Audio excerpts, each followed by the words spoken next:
प्रणाम प्यारे साथियों, कैसे हैं आप। आज बहुत समय बाद हम आपस में ऑनलाइन रूप से रूबरू हो पा रहे हैं और इसके लिए मैं क्षमा प्रार्थी हूं कि कई दिनों से मैं ऑनलाइन रूप से आप लोगों के लिए कोई विशेष बिंदु लेकर उपस्थित नहीं हो सका। आज हम एक ऐसे बिंदु पर दोस्तों बात करने वाले हैं जिस बिंदु के बारे में कई सारे विचार हो सकते हैं, कई सारे उसकी व्याख्याएं हो सकती है और कई सारे मन में भ्रांतियां भी बच्चों के मन में चलती रहती है कि वास्तव में ये चीज़ है क्या। तो इस ऑनलाइन प्लेटफॉर्म के माध्यम से, जैसा कि आप सभी को पता ही है, आप अंश एजुकेशन हब पर ये जानकारी ले रहे हैं। तो हम आज जिस बिंदु पर यहाँ चर्चा करेंगे प्यारे दोस्तों, वो बिंदु है शून्य, अर्थात जीरो। इस शून्य के बारे में आज हम कुछ यहाँ जानकारी लेना चाहेंगे। सबसे पहले हम इस शून्य के बारे में ये चर्चा कर लेते हैं। जैसा कि हम सबको ये जानकारी है और को ये बताया भी गया है कि शून्य का आविष्कार हुआ, यानी इसकी खोज की गई है। तो सबसे पहले प्यारे दोस्तों हम इसकी खोज के बारे में बात कर लेते हैं कि शून्य की जो खोज है वो किसने की, कब की, कैसे की। तो हमारे पास यहाँ पर एक नाम विशेषतर आता है प्यारे दोस्तों, जिसको हम कहते हैं आर्यभट्ट। आर्यभट्ट एक महान गणितज्ञ थे प्यारे दोस्तों और ये भारत के रहने वाले थे। आर्यभट्ट जो है उन्होंने शून्य के अलावा कई सारी ऐसी संख्याएं दी है जो हमारे गणित में बहुत महत्वपूर्ण स्थान रखती है और इनका जन्म लगभग 5वीं जो ईस्वी थी उसमें हुआ था और इन्होंने सबसे पहले शून्य को डिफाइन किया था कि वास्तव में शून्य कोई चीज़ है। इसके बाद इन्होंने शून्य के अलावा पाई का अन्वेषण किया और इन्होंने कई सारे नियम बनाए, जैसे चंद्र ग्रहण का विस्तार किस प्रकार होता है, जैसे चंद्रमा पर प्रतिबिंब किस प्रकार बनता है। ये कई सारे सिद्धांत इनके द्वारा दिए गए हैं। और इनके बाद एक महाशय का जन्म हुआ था जिनको हम ब्रह्मगुप्त के नाम से जानते हैं प्यारे दोस्तों। ब्रह्मगुप्त का जन्म 7वीं ईस्वी के आसपास हुआ था और इन्होंने भी शून्य के बारे में अपने विचार व्यक्त किए थे।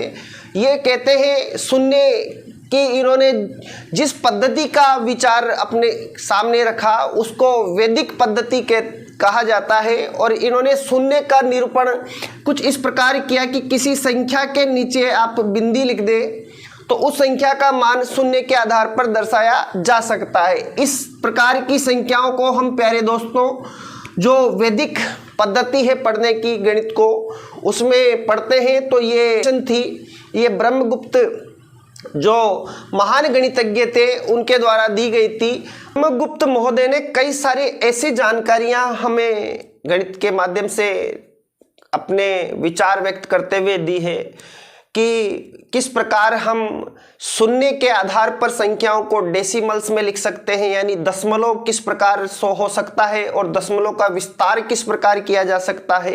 ये सारी जो जानकारियां हैं वो ब्रह्मगुप्त नामक जो महान गणितज्ञ हमारे भारत में पैदा हुए उनके द्वारा दिए गए हैं। इसी कड़ी में हमारे पास कुछ अन्य गणितज्ञों के नाम हम यहाँ पर जोड़ना चाहेंगे जो भारत में वास्तव में सराहनीय काम करके गए हैं। वराहमिहिर एक महान गणितज्ञ थे और ये 5वीं सदी या 6ठी सदी के आसपास भारत में पैदा हुए थे। इन्होंने ही सबसे पहले पास्कल का जो त्रिकोण होता है उसकी खोज की थी। पास्कल मान लें कि द्रव के किसी एक बिंदु पर आप जो दाब आरोपित कर रहे हो वो दाब बाकी सभी बिंदुओं पर भी समान रूप से मिलेगा। इस चीज को हम पास्कल का त्रिकोण का नियम कहते हैं, यानी समान जो दाब आप किसी एक बिंदु पर लगा पा रहे हैं वो दाब सभी बिंदुओं पर समान रूप से आरोपित हो जाता है। इसे पास्कल का नियम कहते हैं। और इस पास्कल के नियम में जो पास्कल के त्रिकोण की खोज है वो हमारे वराहमिहिर महोदय जो महान गणितज्ञ थे उनके द्वारा की गई है। इनकी और भी अन्य कई रचनाएं हैं, जैसे वृहत जातक, वृहत संहिता और इनकी एक महान जो खोज है उसको कहते हैं हम पंच सिद्धांतिका। पंच सिद्धांतिका में इन्होंने भूगोल का जो हमारा खगोलीय विज्ञान है उसके कुछ 5 सिद्धांत दिए हैं जिनको पंच सिद्धांतिका कहा जाता है। और सबसे पहले ग्रहों की गणना करना हमें वराहमिहिर महोदय जो महान गणितज्ञ थे उनके द्वारा सिखाई गई है। वराहमिहिर महोदय द्वारा किए गए कई सारी रचनाएं हमारे आज भी गणित में कई एग्जाम्पल्स लेकर आती हैं और गणित का मूल तथ्य हमें साबित करके देती है। इसी कड़ी में हमारे पास एक महान गणितज्ञ का नाम है भास्कराचार्य।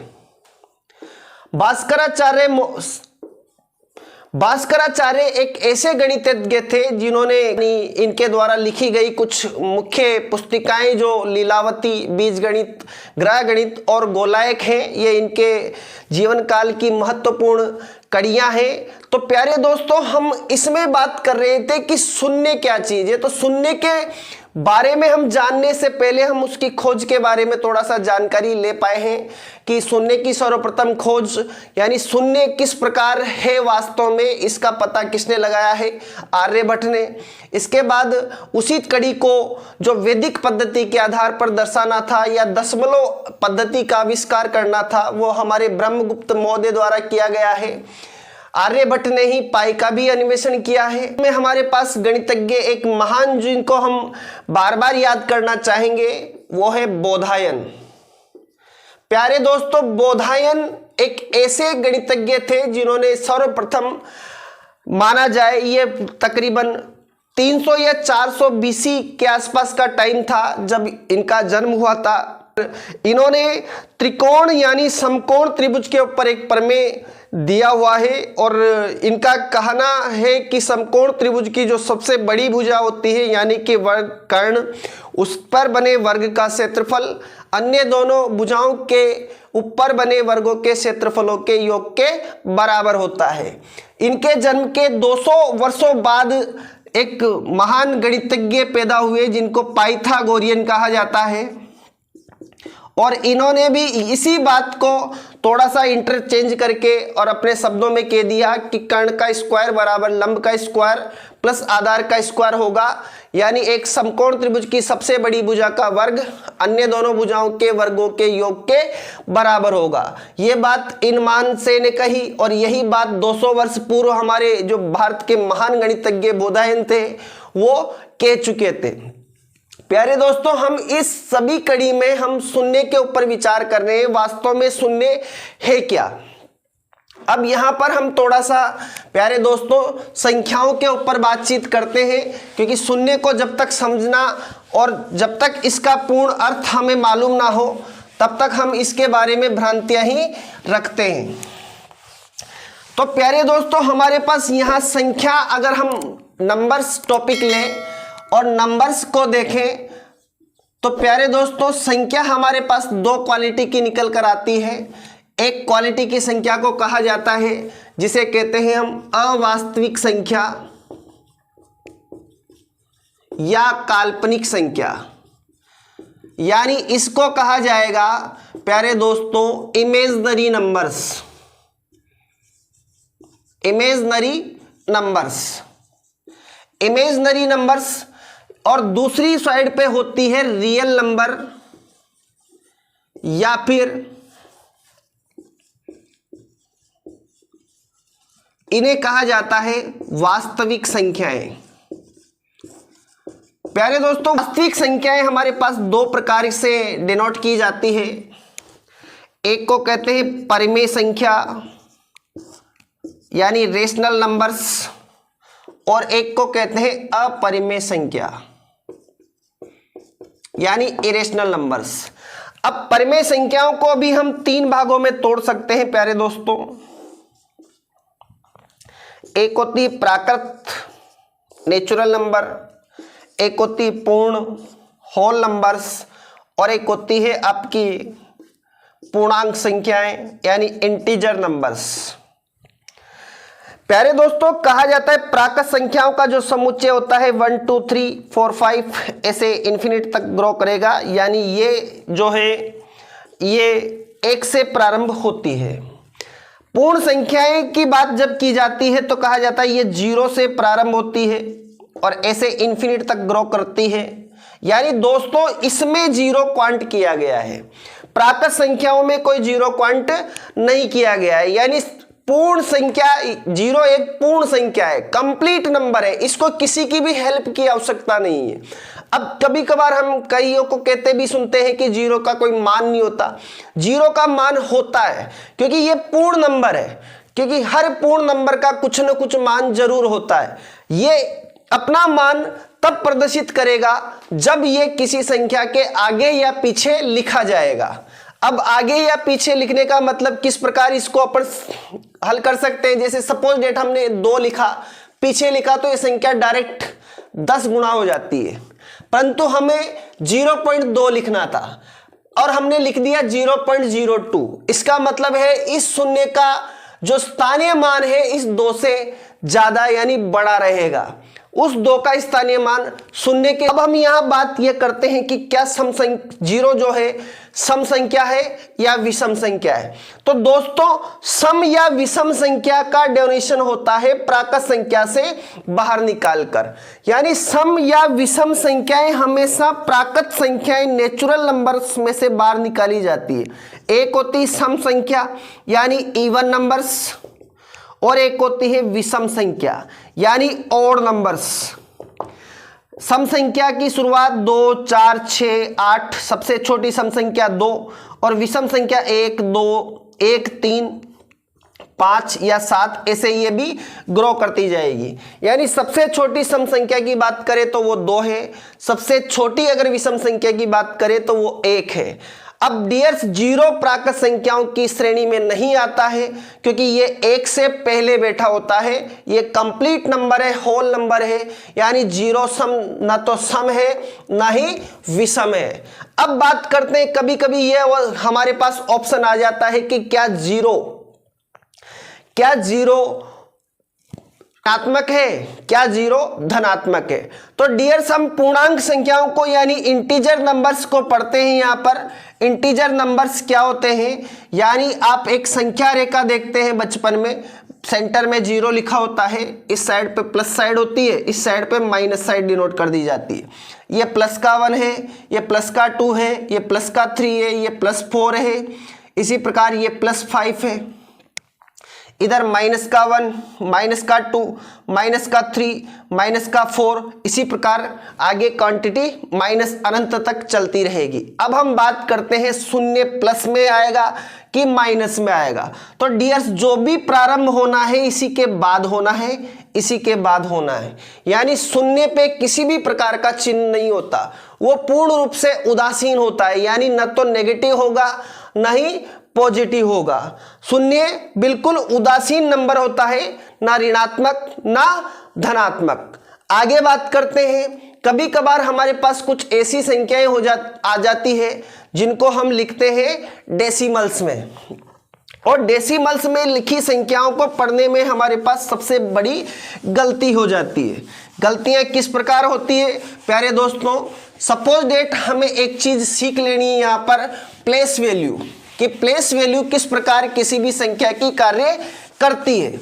अब प्लेस वैल्यू को समझने के बाद हम ये बिल्कुल भी गलती नहीं करेंगे कि डेसिमल्स के बाद संख्याएं किस प्रकार पढ़ी जाती है या किस प्रकार उनका प्लेस वैल्यू निकाला जाता है। हमारे पास एक चीज हमें समझ लेनी है, प्लेस वैल्यू, यानी इसको कहा जाता है स्थानीय मान। यानी वो जिस स्थान पर बैठी हुई है उसका मान कितना रहेगा। सपोज डेट हमारे पास कोई संख्या है 32.5, अब हम इसकी प्लेस वैल्यू निकालना चाह रहे हैं, यानी इसको स्थानीय मान में डिनोट करना चाह रहे हैं। तो यानी 0 जो पॉइंट लगा हुआ है उसी के पास इधर पढ़ना है, उसी के पास से इधर पढ़ना है। तो यहाँ इकाई वाला स्थान है, ये यूनिट नंबर है, ये दाई वाला स्थान है। दाई वाले स्थान का मतलब यहाँ पर एक 0 इसके बाद आ जाएगा, +2 इकाई में आ जाएगा। अब रहा पॉइंट को कैसे सोल्व करें, तो हम ये जानते हैं कि जब भी पॉइंट उड़ाया जाता है बटे में 10 लगा दिया जाता है। यानी अगर पॉइंट के बाद एक अंक है तो एक 0 नीचे लगा दी जाती है। तो हम यहाँ इसकी वैल्यू इस प्रकार लिखेंगे 5/10। अगर हमारे पास कोई संख्या इस प्रकार होती प्यारे दोस्तों 32.54, अब हम इसको 54 बोल रहे हैं। अब देखते हैं इसको कैसे अलग अलग बोलेंगे। 32 को हम वही लिख देते 30 + 2 + 5, यानी अगर मैं पॉइंट उड़ाऊंगा तो 5 गिनता हूं तो ये 1 अंक है, तो इसके नीचे कितना 1 0 आ जाएगा। अब मैं 4 को ले रहा हूं तो यहां 2 अंक है, यानी 4 के नीचे कितना हो जाएगा 100 हो जाएगा। यानी इस प्रकार पॉइंट के बाद की संख्याओं की प्लेस जो वैल्यू होती है वो कहां चलती है, भिन्नात्मक रूप में चलती है। एक संख्या हम यहां एग्जाम्पल रूप में और लेते हैं, जैसे 735.256 है। अब हम इसकी प्लेस वैल्यू आगे वाली संख्या की लेंगे तो 7 के पीछे 2 अंक नजर आ रहे हैं, 2 0 हो जाएगी। इसके बाद 3 के पीछे 1 अंक नजर आ रहा है, और इसके बाद 5 के पीछे डायरेक्ट डेसिमल है। अब मैं ये डेसिमल हटाऊंगा, अगर 2 ही होता तो 1 0 आ जाती, यानी 2 के बटे में 10 हो जाएगा। अब मैं यहाँ 5 को लेना चाह रहा हूं तो 5 2 अंक मिला रहा है, तो यानी बटे में 2 0 हो जाएगी। अब यहाँ मैं 6 को ले रहा हूं तो 6 3 अंक मिला रहा है, यानी बटे में कितनी 0 हो जाएगी, 3 0 हो जाएगी। तो इस प्रकार प्यारे दोस्तों जो डेसिमल के बाद की संख्याएं होती है उनकी प्लेस वैल्यू इस प्रकार ग्रो होती है, और इस प्रकार ग्रो होने के कारण ही हम जो डेसिमल की जो बाद की संख्याएं हैं उनको अलग अलग पढ़ते हैं। जैसे इसको क्या पढ़ेंगे 735 यानी 735.256, 32.54 और 32.5। तो इस प्रकार हम कुछ सुनने की अवधारणाएं समझ पाए हैं। प्यारे दोस्तों अगर आपको ये अच्छा लगा हो तो आपके दोस्तों तक भी इस बात को पहुंचाएं, और जितना हो सके आप इस चैनल के माध्यम से अपनी जानकारियों को स्टोर कर सकते हैं। जय हिंद, वंदे मातरम।